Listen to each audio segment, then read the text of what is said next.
Bueno, antes de comenzar a platicar más sobre la experiencia más de lobby o bueno, de advocacy, como de incidencia en la legislación en torno a la apuesta que el Gobierno ha hecho por la fracturación hidráulica para la extracción de hidrocarburos en México, querría como contextualizar un poco, yo sé que muchas y muchos de ustedes ya están familiarizados, pero otros tantos a lo mejor no, con cómo está el tema, ¿no? Cuál es la presencia de hidrocarburos de lutitas en México, sobre todo de gas, que ha sido lo que más ha sido impulsado con la reforma energética como una falsa opción para la lucha, por ejemplo, contra el cambio climático y la sostenibilidad energética del país.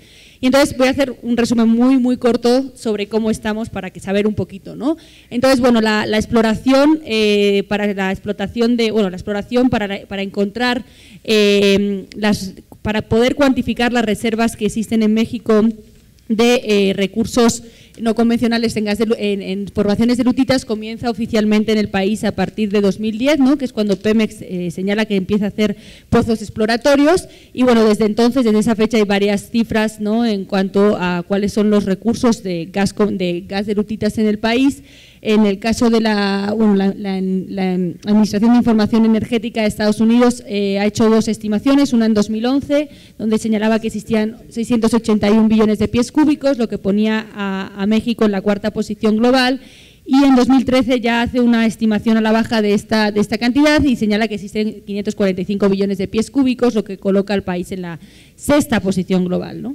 Y bueno, mientras tanto Pemex ha hecho sus propias estimaciones en el país y está variando entre 150 y 456 billones de pies cúbicos de gas. O sea, lo que dicen estas cifras, más allá de las posiciones, porque esto lo que hay que señalar es que son recursos prospectivos, no son reservas, no está comprobada su viabilidad comercial. Es que todavía hay como mucha incertidumbre en cuánto realmente existe y cuánto realmente se va a poder explotar, ¿no? Entonces, eso es importante porque, pues a la siguiente, por favor, porque, bueno, el país, el Gobierno se ha lanzado con gran optimismo, ¿no? A anunciar que la explotación de estas reservas van a servir para disminuir las importaciones de gas, que van a servir para sostener al país energéticamente en el futuro, porque una de las grandes fuertes estrategias del Gobierno en materia energética va a ser sustituir, ¿no? La producción de energía a través de combustible o carbón con gas natural, más allá, ¿no? Con poco atención a las energías renovables, y entonces eso es importante, ¿no? Se han hecho muchas estimaciones, se ha anunciado a bombo y platillo y es sobre recursos que todavía no hay seguridad ni siquiera de que se puedan explotar, aparte de ya todos los impactos, ¿no? que hay y que ayer se pudieron presentar en estas excelentes presentaciones que se hicieron, ¿no? Entonces, bueno, ¿dónde se encuentran los recursos de shale en México, de lutitas? Principalmente son 5 estados, no son los únicos, es Veracruz, Tamaulipas, Coahuila, Nuevo León y Chihuahua, donde se estiman. No, bueno, eso no lo van a lograr porque llevo 5 años hablando así de rápido, yo sé, pero siempre lo intento, pero nunca lo logro, yo sé. Sí, pobre, siempre las pongo a sufrir, sí. Bueno, y hay también, pero también sabemos que va a afectar a la Sierra Norte de Puebla, que también va a tener posiblemente proyectos en la Huasteca y en otros estados, ¿no? Entonces, bueno, esto es lo que está señalando ahora Pemex como lugares prioritarios para la explotación de hidrocarburos no convencionales. Y bueno, esas son las cuencas, que no es tan importante. Y bueno, ¿qué se ha hecho hasta ahora? Cifras oficiales es que hay 20 pozos exploratorios en el país. Esas son las cifras que hemos recibido de Pemex a través de solicitudes de acceso a la información, ¿no? Y que 10 son en Coahuila, 6 en Nuevo León y 4 en Tamaulipas. La realidad es que sabemos también que bueno, la gente que vive allá y que se ha podido acercar a las zonas donde se está realizando fracking, en realidad señalan que hay muchísimo más de 10 pozos, por ejemplo, en Coahuila, ¿no? Entonces, también hay como un poco de problemas en el acceso a la información y en la forma en que se está presentando esta información. Y bueno, esto es un mapa donde pueden ver las diferentes provincias geológicas donde se encuentran el gas y bueno, que coinciden con los estados que les comenté antes, y bueno, el gas, el petróleo y los hidrocarburos en general, no solo el gas, y ahí pueden ver un poquito cómo, ¿no? se están estimando los recursos prospectivos. Si pueden pasar al siguiente, por favor. Y bueno, ¿cómo se empieza como a impulsar la explotación de hidrocarburos de lutitas? Digo, insisto en que ponemos el gas y es como porque es a lo que se le ha dado más priorización, pero obviamente también va a haber explotación de petróleo y de gas, y no solo de gas natural, también de gas húmedo, ¿no? Entonces, la explotación de este tipo de recursos fue impulsada con mucha fuerza a partir del año pasado, cuando se empezó a discutir la reforma energética que se aprobó finalmente el año pasado, la constitucional y las leyes secundarias este año. Y bueno, como les decía, se impulsó con varios argumentos. Uno es que desde 2004 la producción de hidrocarburos en México ha caído, sobre todo de petróleo, básicamente, que las importaciones de gas van aumentando, ¿no? Y el país no es autosuficiente en gas. Y bueno, pues que es necesario sostener al país energéticamente y que por eso es fundamental irse a explotar los hidrocarburos no convencionales, que no es nuevo, es algo que ocurre a nivel global, no únicamente en México, ¿no? Es una intención de seguir con el mismo modelo energético, que ya sabemos los problemas que está causando y que además, debido a la complejidad de esta técnica y por las complejidades geológicas de donde se encuentran los hidrocarburos, van a ser aún más fuertes, ¿no? los daños, y ya está demostrado que, por ejemplo, su contribución al cambio climático es superior, ¿no? que en otro tipo de hidrocarburos, que la generación eléctrica, por ejemplo, que a través del carbón, ¿no? Que es ahora mismo el energético más contaminante, más emisor de gases de efecto invernadero. Entonces, bueno, se impulsa esta… Ay, ¿por qué esto se quedó así? Bueno, da igual, esa tenía que haber borrado. ¿Puede pasar a la siguiente, por favor? Sí. Aquí está. Se impulsa la explotación de estos hidrocarburos, que no es nuevo porque de alguna manera ya venían con este discurso desde la reforma que se llevó a cabo en 2008, que hubo otra reforma energética en ese momento por el PAN.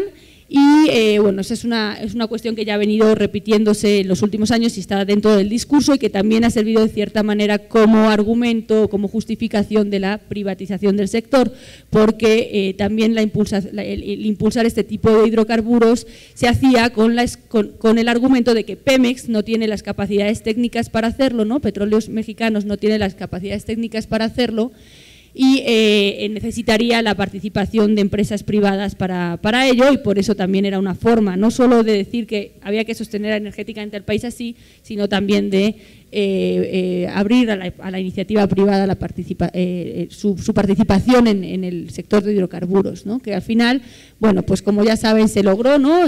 La reforma se lanza en agosto de 2013 y es en diciembre de ese mismo año, tras un proceso legislativo sumamente cerrado, poco participativo y no con acuerdos políticos que iban más allá de realmente el tema energético, que se aprueban modificaciones a los artículos 25, 27 y 28 constitucionales, y con ello, bueno, se permite, no es que el fracking se permita con estas modificaciones, la fracturación hidráulica es una técnica de explotación de hidrocarburos que ya se podía realizar en el país y que se iba a poder realizar sin esta reforma, ¿no? Pero esta reforma lo que hace es, sobre todo en el sector de hidrocarburos, es que permite la participación del sector privado, ¿no? A través de contratos ya de riesgo, ¿no? Contratos más amplios que antes eran, se supone, puramente de servicios, aunque en la realidad tampoco lo eran, ¿no?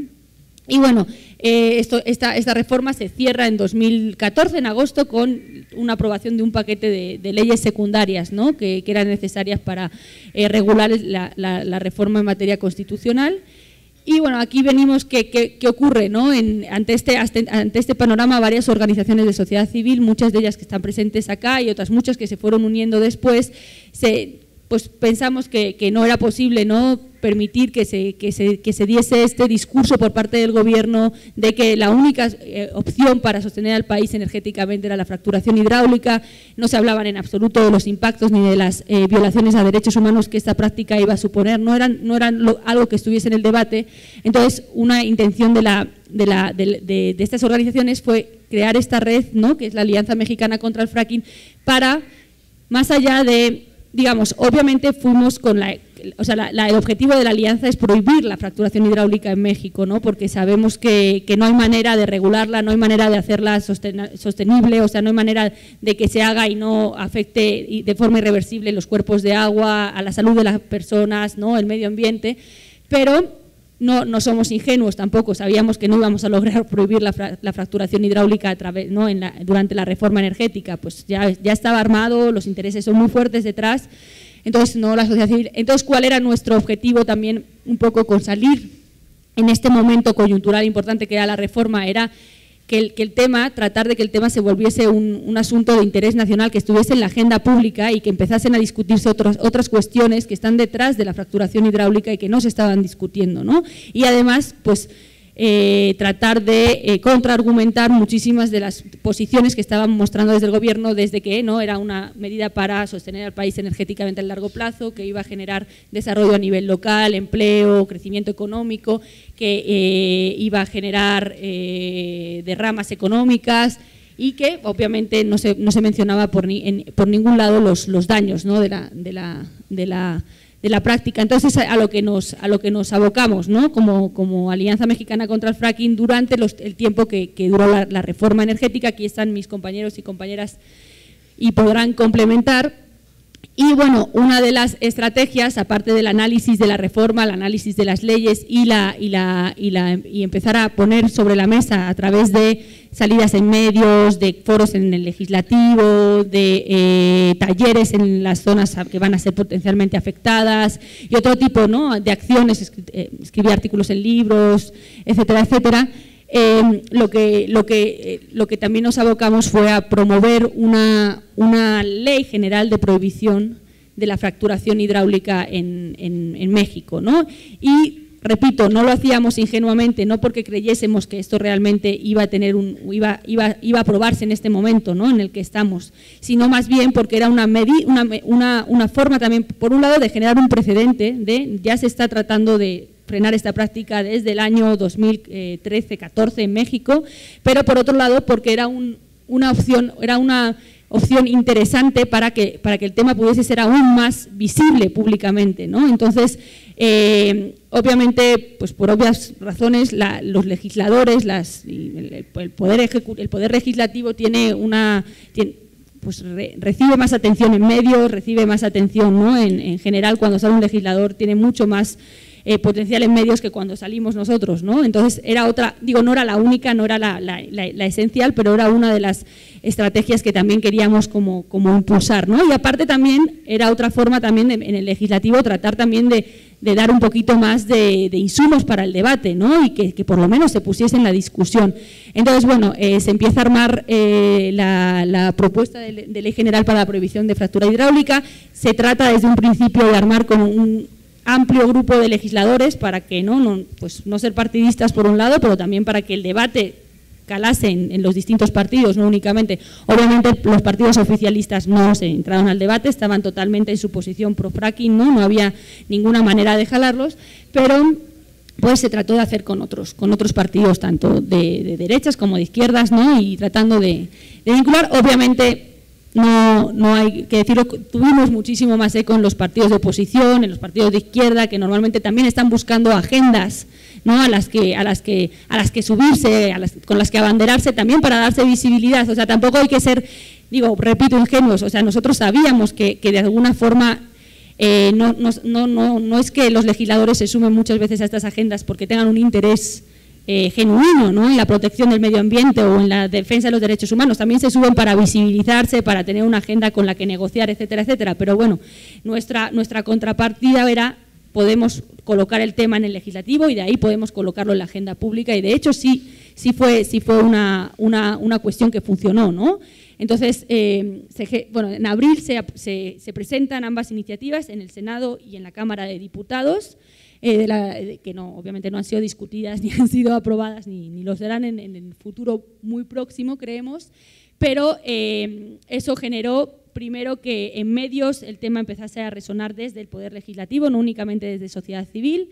Generó que el Gobierno empezase a tratar de dar argumentos a favor del fracking, pero ya utilizando también y empezando a visibilizar los impactos, ¿no?, sociales y ambientales, no únicamente su lado positivo, sino obviamente intentando minimizarlos, intentando ocultar, decir que con regulación se iba a solucionar, pero ya por lo menos poniéndolos a la vista, ¿no? Ya no era algo que no se discutía. Y además, bueno, pues también sirvió para que algunos y algunas legisladoras durante la discusión de la reforma energética saliesen al podio y hablasen sobre la importancia, ¿no?, de prohibir la fracturación hidráulica por los problemas ambientales y sociales que iban a generar y la conflictividad social, que obviamente no fueron tomados en cuenta porque pues, el contexto en el Congreso no estaba para que hubiese una discusión, ¿no? Los partidos que ya tenían acuerdos políticos estaban en mayoría y podían aprobar toda la legislación secundaria sin ningún tipo de debate, como de hecho pasó, ¿no? Entonces, esa fue un poquito la experiencia que tuvimos en México, y digo, no fuimos con ingenuidad, ¿no? Fuimos con las ideas muy claras y sabiendo que esto iba a servir para ponerlo en la agenda pública y no necesariamente para cambiar la ley. Y también, bueno, otra de las acciones que hicimos, que me parece, sí, ya casi termino, que me parece como importante poner sobre la mesa, fue que esa misma la ley nos sirvió para hacer una campaña a través de redes sociales y de Abad para exigir la prohibición de la fracturación hidráulica, y recogimos más de 10.000 firmas, bueno, ahora ya hay bastantes más, pero en ese momento eran 10.000 firmas que entregamos, ¿no?, a varios legisladores durante la discusión de la reforma energética en el Senado. Y bueno, que de alguna forma pues también sirvió para visibilizar, ¿no? Allí sí hubo una conferencia de prensa con muchísimos medios, ¿no? Fue bastante interesante, y también porque sirvió a la gente como un medio para poder decir, bueno, yo estoy participando de alguna forma, firmando y pidiendo que haya una prohibición a esta ley, ¿no? O sea, que se apruebe esta ley. Entonces, bueno, esa fue un poquito la experiencia. Luego mis compañeras y compañeros seguro pueden como exponer y profundizar un poquito más, y bueno, pues muchas gracias si quieres.